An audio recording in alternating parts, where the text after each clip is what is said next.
Let's Take This Outside with Marianne Iveson, the podcast where she speaks to athletes, outdoor professionals, and scientists about why they connect with nature. Today I'm joined by Adam Kourakis, lifelong athlete, race director, and co-owner of Somersault Events. Adam's been part of Somersault for over 20 years, first as a volunteer, then as an athlete, and now as the person leading one of Ontario's most iconic race series. We talk about the Winter Triathlon, a one-of-a-kind event that could only happen in Ottawa, where athletes skate, ski, and run as part of the city's Winterlude Festival. Adam shares how this 40-year-old tradition brings the community together and what it means to celebrate sport in every season. Please welcome Adam Kourakis. Adam, it's about time I finally got you on Let's Take This Outside. How are you? I'm good. How are you?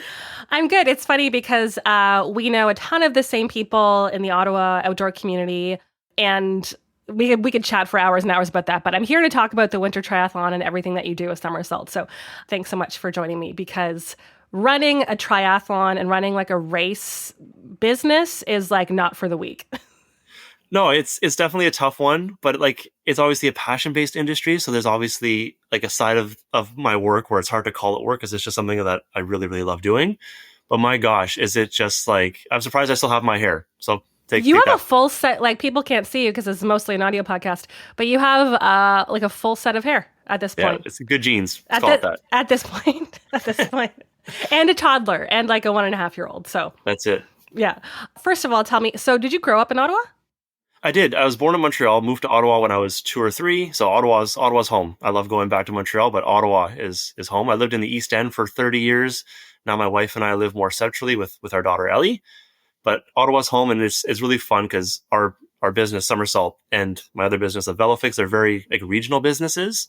So it's a chance to engage with the community at a very, very like tangible level. So like everyone that comes to the race has a connection to Ottawa somehow. There's a lot of pride in the fact that we're an Ottawa-based business run by Ottawa-based owners. I think that's great. I want to take it back, though, because it takes a special kind of person to do this. Tell me kind of where you first fell in love with nature and playing outside and like your earliest memories of like sports and activities. Yeah.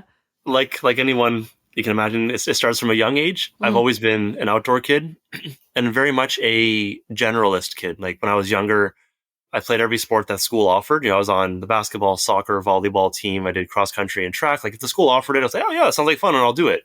But I also did like a lot of drawing. As a kid, for some reason, I did a couple years of Spanish lessons. Like what kid in grade 4 wants to go to after school and take Spanish lessons?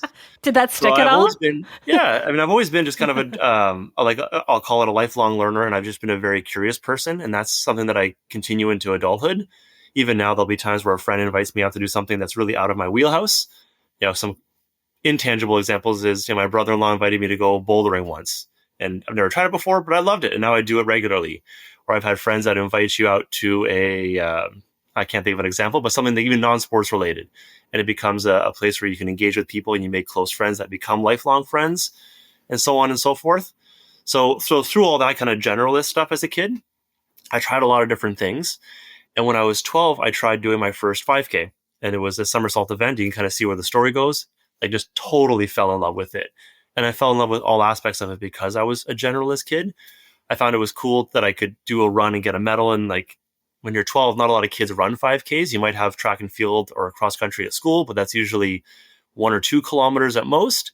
So I felt like I had done something that was really special, and I was a lot of pride in that. But I remember being young, and it was something that my younger sister's soccer team was doing as well. So I got there early to help with like all that. And I had to stay to the very end till the whole soccer team was done. And I got to see them like tearing down. I remember there was a mistake with my results. So I had to go talk to one of the organizers at the time and get my results corrected. I think they had my wrong age. Maybe I think they had me misgendered just accidentally and things like that. So I walked away from that thinking, I want to do a bunch more of these. But I also, I was curious about like the organizational side. And I got to see like all the things that were behind the scenes that most people kind of, I think, gloss over. It was a chance for me to, I think, like realize that, oh, this is really cool. So I went back to Somersault, and from age 12 till now I'm 34, I don't think I've missed more than 1 or 2 Somersault races at all. Either as a volunteer, I've gone back to compete in dozens, if not 100 plus Somersault races. And then after a couple of years of doing, volunteering and working at Somersault and racing when I'm not working and vice versa, I started VeloFix, and VeloFix became a big sponsor of the series. So then I was on site where I was helping set up in the morning, and then maybe I'd do like the 5K race, and then I'd be the mechanic during the triathlon, and then I'd help tear down at the end. And I just became a real true somersault lifer. And then years later, I got a chance to become an assistant race director or get involved at a higher level. So I bought part of the business in February 2020, which is 3 weeks before the world really did shut down. So kind of poor timing to buy. Good timing. Yeah. But it gave me an opportunity where during that lockdown, obviously this business went through some real tough times. And it got to a point where we had to figure out how the business was going to move forward, and if and how it would move forward. And that gave me a chance to buy the whole series, take it over under kind of my umbrella or under my wing, so to speak, and bring it back kind of in a post-lockdown era. And we have. So now it's been 4 or 5 years since that. We've hosted 60 races since those lockdown days, so to speak. And here we are. It's a totally new series. Anyone that's been around for a while and knows the series knows that there is not much parallel between the old series and the new series. My wife and I, and the somersault team have done a really, I won't say good job because that's kind of a self-promoting thing, but we've done a really, really diligent job of going through every little part of the race and making it different and making it better and trying new things to make it what it is today. And I hope that someone who comes to the race now can see the differences. And if they haven't seen the previous iteration, they can see what's happening now and really love what's going on. So somersault's a place where we hope that everyone has a home in and they all want to be a part of it. But it's been this 20-year journey for me of being a generalist and being a curious person to where I can now take on this series and I can have a lot of fun working on like the performance side and the course certification. I can work on the logistics and the planning and all the design work, but I can also have fun ordering the bananas and rolling out 1,000 bananas from Costco and all that stuff. Like it really is a multifaceted but very fun small series. I'm imagining you 12 years old going up to like the race director and being like, hey, that is where it started, right? Where you're like, ooh, you're just so curious. And like, I'm not surprised at all that you're the person running it now and you and Elizabeth are running it. So nice. It's so, so cool. And I've been lucky. I will account for what you're saying because I was lucky enough to do a swim bike. So I don't really run, but I did a swim bike race because that's something you guys offer at the event in Kingston with Multisport Canada, who I've previously interviewed. And for someone who was like, it was my first multisport event, right? I like really didn't know I just learned how to swim. It's really overwhelming. It's really scary, but it was very well run. It felt very like safe. It was like well signed. So I'm going to give you a lot of kudos and say I've experienced one. And also like your smiling face at the end of the race was was so good. Like you'd have such you have perfect energy for running these kind of things. Oh, thanks. Well, if I remember, I'll flip the tables a bit. Kudos to you. I think you did pretty well in that race too. For your first race, I think you were somewhere near the top. I think I won my age category. There you go. But first place age group. It was pretty good. But like swim bike is like a little bit more niche than the full triathlon. But no, I absolutely loved it. So hopefully I can do another one soon. But you've been used, like you said, you've been a volunteer, participant, sponsor, and now race director and running the whole thing. How has that full circle experience kind of shaped the way that you run events today? So I think it comes down to there's two things. One, there's intent, is that when you look at everything that has to go on in the race, I think for a long time, even when it was under my umbrella in the early days, there was times where, let's say you focus on this part of the race and making these things well, you think, okay, well, I can't think of a good example now, but let's say, actually, here's a good example. The award ceremony for me has always been a little bit lackluster at Somersault. There hasn't been a whole lot of hoopla around it. It's something we just didn't really focus on because we were really busy with other things. So I think our attitude has changed over the years where there's no part that gets overlooked. There's no kind of second banana part of the race. Banana is probably a poor word given the amount of bananas we buy. But it's the intent of going through every little part of the race and making it kind of all dialed in. But then two is kind of my philosophy in life is you treat others the way you want to be treated. And I do a lot of races. I don't do them very well, not very fast, but I love to do triathlon. I do swimming races, bike races. I do all kinds of running races. I do snowshoe races, ski races. Like I just love being outside. And I think I walk away from a lot of the races that I do with a lot of like good memories and a lot of things that I wish had happened, so to speak. And here's my chance to implement it. You might walk away from a race going like, oh man, like too bad I wasn't a little bit faster. I missed the chance to grab a hot dog at the finish line because they were all gone by the time the slow guy like me finished. And I think, well, that's not fair. So now in Somersault, we make sure that everyone has a chance to get, the whole plethora of food.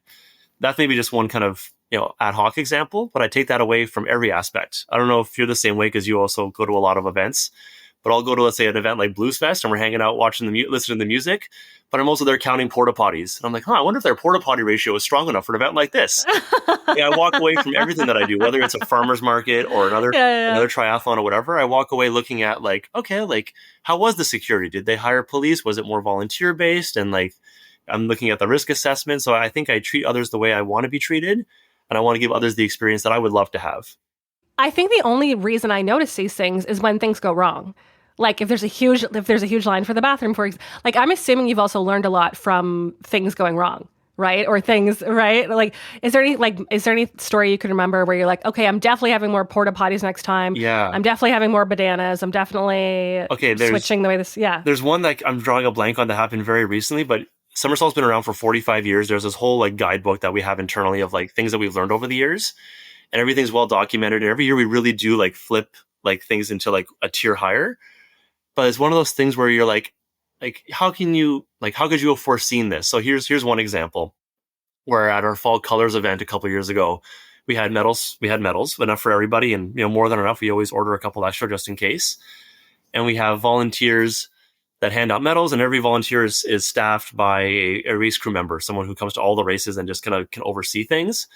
There was this crazy situation where the experienced somersault race crew member had to take a 2-minute bathroom break. And during that 2-minute bathroom break, a volunteer had mistakenly given away hundreds of medals to spectators, where what happened was during our 1 kilometer turkey trot, let's say the 1-year-old, the 5-year-old finishes the 1K, but the grandparents are holding them hand in hand. Well, the kid's supposed to get a medal because they got the little bib on and they signed up and whatever. But when the 5-year-old has mom, dad, and 4 grandparents and everything else, the volunteer just gave away all the medals. And we ended up running low on medals for those that, again, were at the end. This is going back years ago. Now we've long fixed the issue. But you think after 40 some years of planning and all these little things that could go wrong, how can you plan for that? Or we had one year where I think it was an athlete was running through I think it was fall colors again, my goodness. And they were running, and I think they tripped on a shoelace or something really silly, and they knocked over a whole table of water. And it was one of those things where you're right, yeah. And back then we didn't really now we plan differently, where we have water on the table and we have reserve jugs on the side and you kind of keep filling. But that was one of our races where we had this idea why don't we plan ahead? Why don't we put 400 cups and then some a piece of wood, and then 400 cups, a piece of wood. And we had all the water for the day kind of pre-filled. We thought, hey, isn't this smart? We're going to save all this time by not pouring water. Right. And then one athlete tripped and fell and knocked over 4,000 cups of water. We had more that we just drove over and we solved the problem. But it was you plan for every little thing, and you realize that someone not tying their shoe might derail the situation. So now we have this bank that is silly long of all the things that can go wrong and how to mitigate them. And it's really good. But every once in a while you get one of those come on, I planned for X, Y, and Z, but there was a Z 2.0. So there you go. As long as humans are running it, it's going to, which it always will, mistakes will happen, as you know. I'm sure Chad won't take my job anytime soon. I hope not. I do want to talk about the Winter Triathlon because it's such a cool, unique event. But this episode's probably coming out late 2025. So the Fall Colors Run will be in the past, but I do want to talk about it really quickly because Ottawa has some of the most beautiful colors in Canada when it comes to fall. So tell me a little bit more about the Fall Colors Run, because it's such a cool, it's a very cool, unique event. It is cool. It's been going on since the 90s, so it's got a lot of history behind it, a lot of longevity. It's always on Thanksgiving Sunday, so a lot of people do it as an annual tradition. And we have everything from well, actually, I'll get into it. We do a 1K turkey trot for the kids, where anyone, as long as the kid is signed up, anyone can run with them. So you get families that all run together. It's really fun. And then here's another story. I'll try and bring the tangent back really quick. My wife and I got married on Thanksgiving Sunday during lockdown. So up until lockdown, I had to work every Thanksgiving Sunday at Somersault for the last 20 years. And then there was 1 or 2 years off where we weren't working because there was a lockdown and no events. And then we bought the last bit of Somersault from the previous owners 2 days before our wedding. So we bought the business on a Friday. Yeah. And then got married on a Sunday, and then kind of committed to doing this race on our anniversary every year. So at Fall Colors, we have the turkey trot for the kids. Then we do a wedding dress dash. So it's a 1 kilometer race. Anybody can sign up, any age or gender. This year we have over 30 people signed up, and you do the same 1 kilometer race through the museum in a wedding dress. That's so cute. Very fun. Oh, I love that. So I race in my wife's dress. You race in your wife's dress. Yeah. Oh, that's awesome. Does it fit you? Not at all. No, it's got a long train. The chest isn't even close to fitting. The straps are falling off the side, but it's a fun, like it's the spirit of somersault, right? I love that because you're bringing your own personal love story into, like, a lot of people probably don't know why you do it, but like it brings your own story into like a touch of into your business. I think that's so cool. Thanks. And it sets the tone for the day. Everyone's kind of a little more lighthearted. And then 10 minutes after that, we do the marathon, half marathon. So there's a bit of like comic relief before you start in this crazy thing. But we also do a 3K, 5K, 10K half marathon and a full marathon. That's a Boston qualifier. So we have the gamut of races, and it's been the same course for a long time. So those that do it, know it, and love it. And then new for this year, we're adding all kinds of features. Like for our Fall Colors, for those that did it, because this is coming out in the future, it's going to be like our new benchmark for success. We're having all kinds of first time things. We're doing a live band at the finish line, start and finish line. We're going to have a food truck on site, which we've done once, twice before, but this food truck is also licensed. So there'll be mimosas and Caesars. We're doing these new podium pins. So age group people like yourselves who get top 3 get these new like custom pins that can go onto your medal or on your shirt or whatever you like. We're going to have hot food at the finish line. I mean, a lot of races are known for like the stale bagel and banana. Well, we always do something fun, and our feature food item this event is going to be hot ramen. So we're doing that and everything else. But the event's going to be really special because it's a tradition for many. It's a fun time of year. The course is to die for. Like you run all through these beautiful, like windy roads in Cumberland. It's nice and hilly and engaging. It's not a boring, flat course. It's not an easy course, but it's fun. And you walk away having worked really hard with like these beautiful homes kind of like dotted along the course, these lovely mansions through all the fall color foliage. And then at the finish line, you get to rock out with some hot food, a live band, maybe a post-race drink and things like that. And celebrate with, 2,500 athletes and up to 10,000 spectators. It's going to be like it's one of the biggest races in Ottawa aside from race weekend and Army Run. So it's pretty special.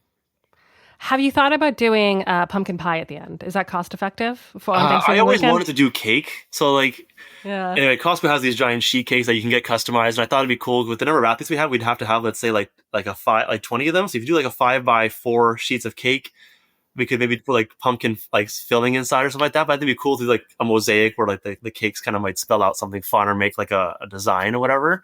Or like a turkey, like a turkey cupcake thing. I don't know.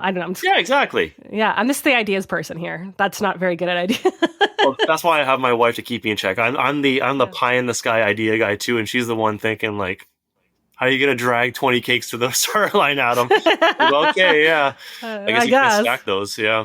Yeah. So I get it. Let's take this outside with Marianne Iveson. Let's Take This Outside now has a newsletter. Keep up to date with outdoor news, events, and great discount codes and deals from our partners. Sign up today at letstakethisoutside.ca. This is the coolest, like most Canadian thing. I have not done this, but I know it like draws people from far and wide. It's the Winter Triathlon.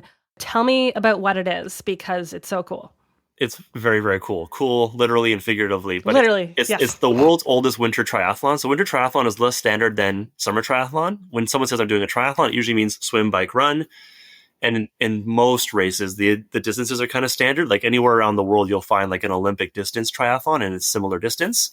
But winter triathlon is much less standard. And very few places in the world can host a winter triathlon, and very few can host the kind that we do. So it's been going on since the early 80s. It's the world's oldest. And for our event, Plan A is ice skating on the Rideau Canal. And then you run, so like road running, you run from the canal all the way to Mooney's Bay, if you know Ottawa, and then cross-country skiing at Mooney's Bay. You can do either classic skiing or skate skiing. You have the option for both. But the asterisks, and again, this is very much like Spirit of Somersault, is you have to be a little go with the flow. The event's been going on for 44 years now, I think, if my math is right. And we've had 29 different versions of the race because Mother Nature takes no prisoners. There's been some years where, let's say this part of the ice is not working or isn't available, but then the NCC opens up another part of the ice, and that ice is longer or shorter. So there's been years where we advertise, let's say, an 8-kilometer skate, but it ends up being 6 or ends up being 9. There's been some years where there's no ice at all. So we've had to do some other fun things, but we always find a way to kind of bring back the spirit of winter with that event and make it really unique. Like I can give you an example. A couple of years ago, we had an event or an edition where there was no ice at all. Like the entire canal was unavailable. So we did, I always butcher the pronunciation, but it's a Le Mans start. Okay. So back in car racing, they used to do this thing where drivers would start in the pit and they have to run into their car, jump into their car, and then start the race. Okay. They don't do it anymore because people were getting run over. Like you're jumping into the car and putting it in go before like the seatbelts were on. Yeah. But we did a thing like that where at Mooney's Bay, if you know it, you had to run up the Mooney's Bay hill and down, and then we did a ski run ski. So oh wow, okay. So you did like a 400-meter run, and you had to race to get your skis, and then throw your skis on, and then do the ski portion, put your skis back, and then do the run course that we had planned. And you came back and then did the second portion of the ski. But it created this really cool environment where everyone's like at the start line, shoulder to shoulder, like that little energy and kind of vomit-inducing feeling that we all get. And then the butterflies quickly go away because you got to go sprint uphill from a cold start at minus whatever it is in February and run down. But the event's supposed to be a skate, run, ski. It's a tangible or kind of palatable distance where it's usually an 8-kilometer skate, 5K run, and then like a 6-ish K ski. So it's an event that some people can do in an hour. Most people do it in under 2. Even our first-time athletes will do it in under 3. Usually like 2.5, 3 hours is kind of our last athlete coming in. So it's not like you're out there for the whole day. It's a great way to spend the morning outside with people that are like-minded and a little bit crazy, but all the best people are a little bit crazy. And doing a triathlon in winter, I think, puts you in that category of a little bit crazy. Have you ever thought about doing one, because you do the Meech Lake Triathlon, which is in the summer. Have you ever thought about doing one also in Gatineau Park in the winter that's like fat biking, skiing, and snowshoeing? I don't know. Cool. What do you think of that? I like that. See, idea people like us, we're going to get along just fine. Yeah. The hard part's always finding the right course and then the permissions, but we can, so at the Winterlude Tri, this is going back years before Somersault owned it because we're the 4th owners of the race.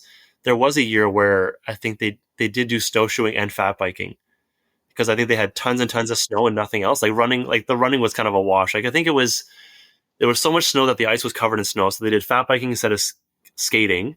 And then there was so much snow on the road that there was no chance of it getting plowed in time. So they did snowshoeing instead of running. And I think they still skied. Somersault, now we try and stick to at least those 3 sports. Like if you sign up for skate, run, ski, we're not going to throw in another sport because not everyone owns a fat bike. But I like the idea of like maybe doing something winter 2.0 where there's other sports involved. I was like, fat biking would be the cycling. And I'm trying to I'm like, what else can you do in Gatineau Park in the winter, right? But maybe do some ice climbing in there, just like get some axes, like some tricks. I don't know. Curling rock. Yeah, just whatever. Well, I don't know if you're familiar with the Ottawa Triathlon Club. That's a great local club, and they do all kinds of triathlon-based training and stuff like that. I'm going to butcher the name again, but I think they used to host a pentathlon or a heptathlon or a decathlon where it was like almost like a bingo card where over the course of a certain amount of days or time, you have to do like a certain number of sports. So it was like if you can complete all 10, it was like obviously, like you said, it was snowshoeing, it was fat biking, it was running outside, it was ice skating, whatever. But then by the end, it was like, I think it was like curling and it was tobogganing, like even like sledding. So funny. So it might be a little bit silly for Somersault, but we're kind of on the silly side where I could see us doing a thing where maybe the race starts at the top of the hill, you have to sled down the hill and then do your triathlon or something. Amazing. You could do like a kids one or something. That'd be so cute. You're hired. You're going to come on our creative team. I'm coming. I honestly probably would. I'm like, actually, that sounds pretty fun. Ottawa is the perfect setting for this. We are so lucky. I brag about the city all the time. We have Gatineau Park. We have Ottawa proper, also amazing. We have so much green space. What role does the city and like Winterlude play in the atmosphere for this triathlon? It's an interesting one. I think it's a few things. One, it's like the really small but like really important things. Like you said, like you notice things you might not notice things when they're not there, but when they are there, when things go wrong, you might notice them kind of thing. But an example of that is thanks to Winterlude, we get access to things like the Ice Hog mascots. Yeah. Like, like they have, so like that's again, like a really silly kind of lighthearted example, but being part of the Winterlude event, which the Winterlude Triathlon is. And we also host another running race 2 weeks later called Embrace Winter. That's also an official race with Winterlude. So being associated with the event is optional, but we choose to do it every year. And it's important to us because one, like you, we believe in the city and what it can do. Winterlude itself is a huge tourism draw. We love seeing tourists come to Ottawa. So we want to support all those things and all the benefits it brings to our economy and to our city. So at a tangible level, we get access to things that we don't normally have access to. We might have access to like fun things like the mascots, or there might be fun things like promotional opportunities. There's like always like a Winterlude launch party that we get to be part of every year, where we set up a booth and get to tell people about the crazy things we do. But then there's some back end stuff where if you're part of an event like this, like Winterlude, you might get access to barricades, and you might get access to traffic calming equipment, or you might get a special rate on the permitting process or the police budget, things like that. And that could help us bring our costs down, bring the cost lower to athletes, which brings in more people and more tourists. And every year, I think we get like over a dozen countries represented at the Winterlude Tri and the Embrace Winter Run. So being part of an event like this is multifaceted, but it's good for Somersault. It's good for athlete experience. It's good for everyone's pocketbook because we get to pass the savings on to athletes. And it's great for the city. I mean, imagine you're a tourist and you're just walking around Ottawa and you get to see like 400 people just skating along the canal. Yeah. And then you get to watch this like merry-go-round of skiers go around. Like, where else are you going to get an opportunity like that? Do you find the people who participate in the winter triathlon specifically, are they more like seasoned endurance athletes, or is it also like accessible for people who just love being outdoors in the winter? So that event specifically is the most polarizing group that we have.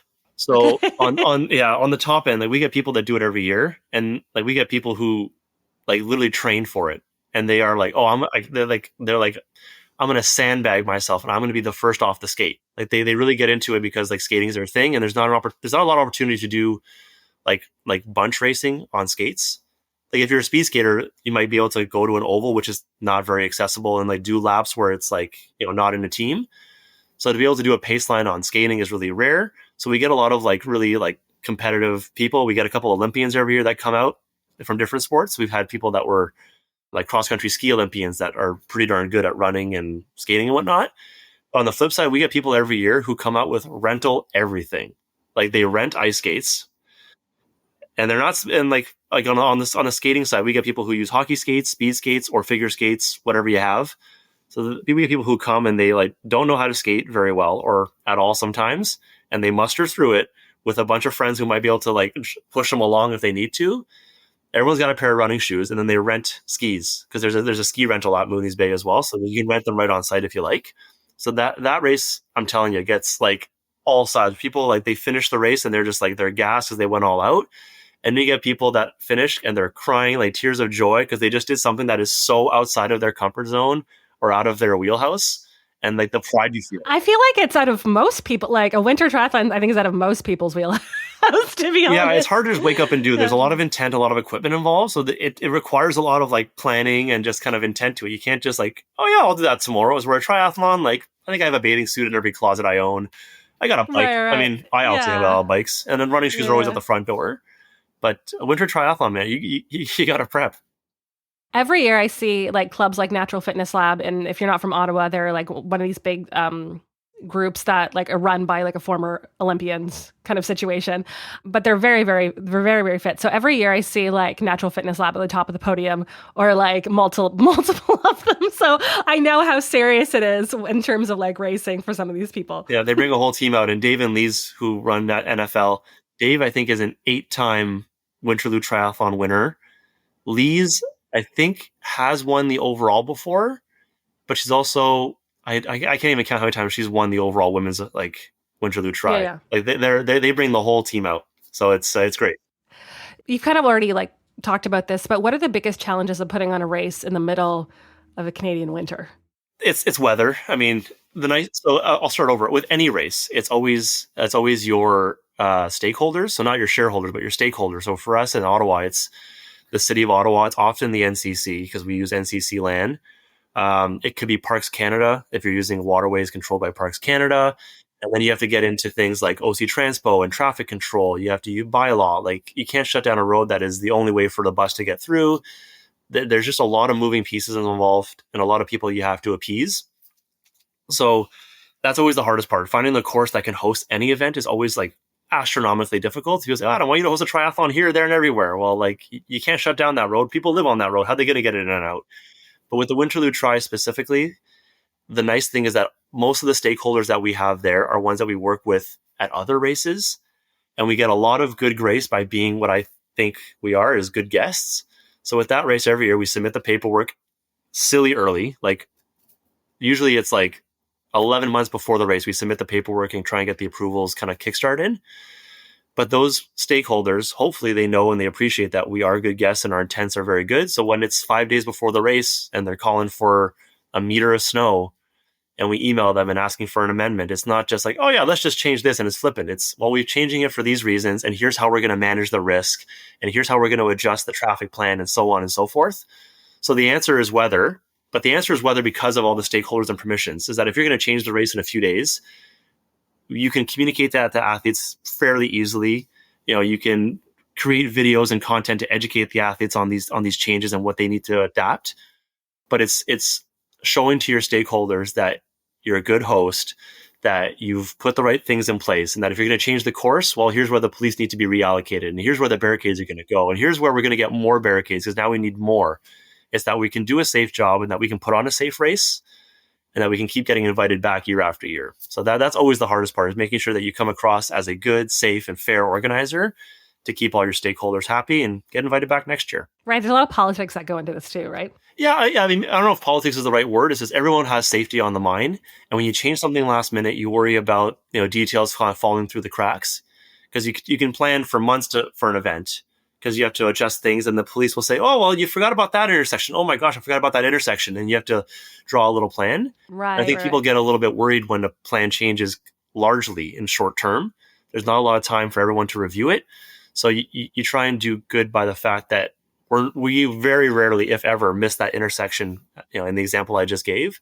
So I think when we put forward a new plan and say, hey, the event's in 4, 5, 10, 20, 30, 40 days, and we're changing things, they hopefully have a lot of confidence in us that we haven't forgotten these details, and they can review it quickly knowing that, okay, everything is there. It's not like we submit them a plan and there's a bunch of holes and they have to sit down and go like, okay, we forgot this, you forgot this. This is unacceptable, and so on. So that's where it comes down to. I can tell you're big on logistics for sure. Probably, again, we've talked about this already, that like, it's because everything's gone wrong, you've had to adjust. So, but that's the thing. You can't plan for a volunteer who trips and falls and knocks over 400 cups of water, right? So, yeah. Looking ahead, what is your vision for Somersault and for the Winter Triathlon over the next few years? So the Winter Triathlon is one that I hope can grow. This event has always been kind of medium-sized compared to Somersault's other races. I think there was one year in the 80s or early 90s where it hit about 500 people that signed up. And that was, obviously, that's our biggest year, it's 500 people. This past year, we had 400 or so. So my hope is that this event can grow into something a little larger scale. Some of Somersault's events, like the Fall Color race that we just talked about, is going to have 2,500 people this year. Right. So right. we do operate at a higher scale in most of our races, but getting to that scale involves a lot of change. It might involve a course change, which comes with all the things I just mentioned, but I'd love to see that race get bigger. Like, it's one thing to see 200 people, 300 people doing a race. It's such a unique thing that no one else in the world can do as well as Ottawa can. And we're part of that. And the athletes are part of that. And NFL is part of that and everything else. But how cool would it be if this was some kind of big full day festival? Maybe we do wave starts where it's a couple hundred people every hour or so. It's something that, how cool would it be if we could skate point to point on the canal and a spectator could stand on the side and just watch groups go by all day and cheer people on. And our course was lined with people that were holding signs, just like race weekend. Like there's another tier that this event can kind of break into, and I hope we can get there. But it starts with doing better than we did last year every year and showing our athletes that it's worth coming back to. We can get people signing up, but then showing our stakeholders that when we come to them and present to them, hopefully someday, a new plan where we can accommodate more people and there's enough parking and there's enough room for the skaters to skate and enough room for the skiers to do their loops, that it gets approved and that you guys can all see what the next edition looks like. I can tell you really care. What have you learned about building community through sport after being part of Somersault and just what you've been doing the last couple decades? Gosh, I would and could write a book, but I think it's be a good listener. This is something I got from Jason Verma from Multisport Canada. Him and John Salt, who is the founder of Multisport, they do a big thing where the race director is always at the finish line kind of shaking hands. So when you cross the finish line, it's not just a volunteer giving you a high five and you're out of there. It's a chance to talk to someone who has some kind of control over the race. So if you cross the finish line, you're like, come on, man, like the turn sign wasn't there. I got lost. Well, it's a chance for us to hear that, or for me specifically, to hear that feedback right away and make plans and adjust. But it's also a chance for me to be there and they go, that was so much fun. Like, I loved X, Y, and Z. And then it's a chance for me to get that feedback right away and go, okay, everyone keeps talking about how much fun that one little thing was. How can we build off that? So I think it's listening. I mean, we do all kinds of athlete census stuff. We do all kinds of we ask for feedback with every post-race newsletter that we do. So it's just taking in as much as you can to learn, because there's all kinds of hidden gems and there's a lot of good idea people like yourself out there. And then the second part of that is, like I said earlier, is treating others the way you want to be treated. There's times where I think and this again, it's a bad example, but I think, oh my gosh, do you think we could cut this thing out of the race? There's this one thing that we do, and it's kind of it's a pain to organize. This is not a good example because it's not the example, but maybe after Fall Color, we say, that band was a total pain. We had to build a stage, and oh my gosh, we had to do a sound check. Oh, let's cut that out. Well, if I'm doing the race, I want a band there. Right. Yeah. So you treat others the way you want to be treated. And I think that's where it always comes down to when my wife and I are discussing certain things and we go, okay, do we want to do ramen at the finish line? And they're like, oh gosh, kind of a pain. We got to get hot water. How do we get hot water? How do you store hot water? How do you all these little things you start going into? You're like, well, forget that. Don't worry about those problems. We can solve those because I would want hot food. I finish a race in the middle of fall when the weather could be as cold as, single digits. I want hot food. So we're gonna treat others the way we want to be treated, and we'll figure out the logistics later. Are you hoping to get Ellie on the start line when she's a few years older than a year and a half? Wow, you're a little late to the conversation. She's done 2 races. Okay. So she did a diaper dash. You ever see those? Oh, when they crawl, when they crawl the mom or crawl the dad? When she was 6 months old, we were traveling somewhere and they had a carpet rolled out with 6 lanes, and it was 10 meters long, and 6 kids line up and 3, 2, 1, go, and they start crawling, and then one kid crawls this way, one kid falls asleep, and whatever. Ellie won the race. So she won that. Okay. We got a competitor on our hands here. And then at the Canadian this year, she did our Splash and Dash, which is a race for toddlers and for young kids. Usually they're under 7 or so, but it's 50 meters of swimming, but the water's shallow enough where they can just kind of walk in the water. And then it's a 400-meter run. She did the whole thing. I carried her for a little bit, or a lot of parents do, and it was her second race. So she's done a multisport race, and she's done a crawling, which I'll call a running race before. If anyone wants to check out your very, very cool, well-organized events, where can they go? Well, we're not hiding. We're on, somersault.ca is our website. We're on Instagram and Facebook. My email is always open. Send me your ideas. Send me your feedback. I'm all in, but I'm easy to get a hold of. Adam, thank you so much. Love learning about the Winter Triathlon in Somersault today. Thanks. I'll see you at the start line soon. Thanks for listening. For more Let's Take This Outside, go to letstakethisoutside.ca. Produced and distributed by the Sound Off Media Company.